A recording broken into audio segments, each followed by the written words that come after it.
হয় হিন্দু ধৰ্মাৱলম্বী লোকসকলে বিশেষকৈ বিহাৰী সম্প্ৰদায়ৰ লোকসকলে বছৰি ছট পূজা পৰম্পৰাগত ৰীতি নীতিৰে উদযাপন কৰি আহিছে।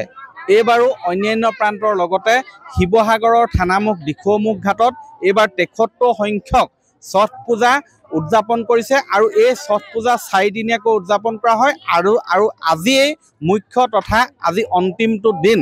আজি অন্তিম দিনা মই পৰিৱেশ দেখুৱাইছোঁ। বৰ্তমান আজি কিছু সময় পিছতে ছট পূজা সামৰণি পৰিব, কিন্তু তাৰ প্ৰাকখনৰ মই দৃশ্য দেখুৱাইছোঁ। সূৰ্য দেৱতাৰ প্ৰতি ইয়াত পূজা অৰ্চনা কৰা হৈছে। ইয়াত পূৰ্বোত্তৰ হিন্দুস্তানী যুৱ মঞ্চৰ উদ্যোগত এই থানামুখ শিৱসাগৰ থানামুখ দিখৌ ঘাটত এইবাৰ ৭৩ সংখ্যক ছট পূজা উদযাপন কৰা হৈছে। আৰু ইয়াত মই দেখুৱাইছোঁ ইয়াত যিসকল হিন্দীভাষী লোক আছে, বিশেষকৈ বিহাৰী সম্প্ৰদায়ৰ লোকসকলে এনেধৰণেই দিখৌ ঘাটত আহি তেওঁলোকে বন্তি প্ৰজ্বলন কৰি ইয়াত আশীষ লৈছে। মই প্ৰথমে ইয়াত যিসকল পূজা অৰ্চনা কৰিছে তেওঁলোকৰ ভাষ্য ল'ম। কি ধৰণে উদযাপন কৰা হৈছে? পোনপ্ৰথমে আপোনালোকৰ চেনেলৰ মাধ্যমেদি সকলো সনাতনী ধৰ্মপ্ৰাণ ৰাইজলৈ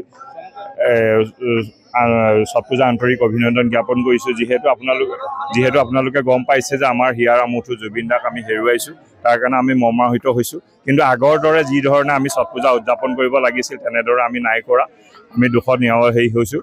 যিহেতু জুবিন দাই ৪০,০০০ গানত কণ্ঠদান কৰিছিল, তাৰ মাজতে একমাত্ৰ ছট পূজাৰো গান তেওঁ কণ্ঠদান কৰিছিল। আৰু সেইবাবে তেওঁৰ নীতি আদৰ্শৰ প্ৰতি আমি অনুপ্ৰাণিত হৈ সৰু মৰুকৈ হ'লেও আমি ছট পূজাভাগি উদযাপন কৰিছোঁ। আৰু এই ছট পূজাৰ আপুনি যদি বৈশিষ্ট্য জানিবলগীয়া হয় তেতিয়াহ'লে কাতিক মাহৰ শুক্ল চতুৰ্দশী তিথিৰ দিনা আৰম্ভ হয় আৰু সপ্তমী তিথিৰ দিনা অন্ত পৰে। যিহেতু আজি সপ্তমী তিথি, আপোনালোকে দেখিছে যে সপ্তমী তিথিৰ দিনা যিসকল ভক্তপ্ৰাণ ৰাইজে পুৱতি নিশা তেওঁলোকে আহিছে এই ঘাটলৈ, আৰু আপোনাৰ যেতিয়া বেলি উদয় হ'ব তেওঁলোকে ঘৰমুখে অভিমুখে যাব। খন্তেক সময়ৰ পিছতে সূৰ্য উদয় হ'ব আৰু তাৰ প্ৰাকখনৰ মই পৰিৱেশ দেখুৱাইছোঁ। आप सभी के चरणों में मेरा कोटि कोटि प्रणाम। सबसे पहले आप सभी को छठ महापर्व की बहुत बहुत शुभकामनाएं। जैसा कि आप सभी जानते हैं कि हर साल हम जो छठ का महापर्व है वो थाना घाट पे हर साल सेलिब्रेट करते हैं, और ये पर्व को सेलिब्रेट हम बहुत ही ज़्यादा हर्ष और उल्लास के साथ करते हैं। इस फेस्टिवल का जो है शुरुआत त्रेता युग में सीता माता ने किया था, और हमारा जो छठ का महापर्व है 4 दिनों तक चलता है। पहला दिन नहाय खाए, दूसरा दिन खरना, तीसरा दिन संध्या अर्घ और आज का जो चौथा दिन उषा अर्घ्य।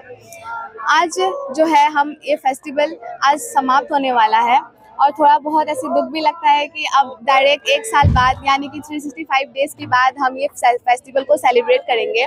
हर साल जिस हर्ष और उल्लास के साथ हम सेलिब्रेट करते हैं, इस साल थोड़ा जो है वो एनर्जी कम है, क्योंकि जैसा कि हम सभी जानते हैं कि इस साल 2025 में हम सभी असम निवासियों ने एक डायमंड को खो दिया, जो कि हमारे बीच अभी नहीं है।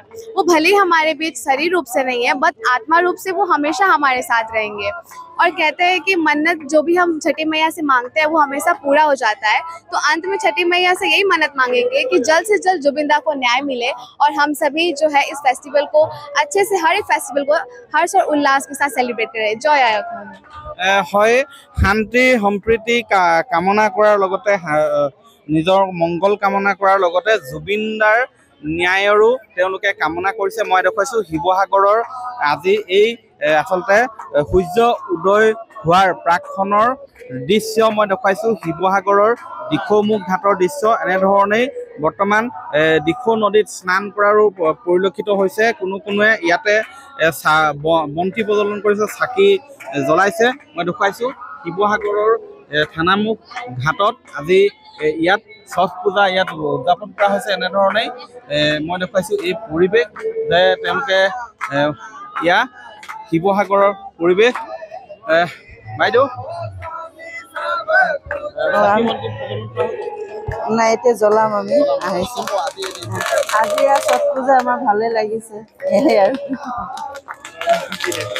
এনেধৰণে আজি ইয়াত অন্যান্য প্ৰান্তৰ লগতে শিৱসাগৰতো ছট পূজা উদযাপন কৰা হৈছে। কিন্তু এইবাৰ যি ধৰণে পূৰ্বৰ দৰে যি ধৰণে আচলতে উৎসাহ পৰিলক্ষিত হয় বা ইয়াত যথেষ্ট ইয়াত তেওঁলোকে হিন্দী ভাষীসকলৰ যিবিলাক গীত আছে সেই গীত ইয়াত পৰিৱেশন কৰা হয় কিন্তু তেনেধৰণৰ এইবাৰ পৰিৱেশ নাই যিখিনি পৰম্পৰাগত ৰীতি নীতি আছে সেই অনুসৰিয়ে ছট পূজা পালন কৰিছে শিৱসাগৰত আপুনি বিচৰা বাতৰি পাব কেৱল নিউজ 18 এপত নিউজ 18 এপ ডাউনলোড কৰিবলৈ স্ক্যান কৰক এই QR কোড গুগল প্লে ষ্টৰতো পাব এই নিউজ 18 এপ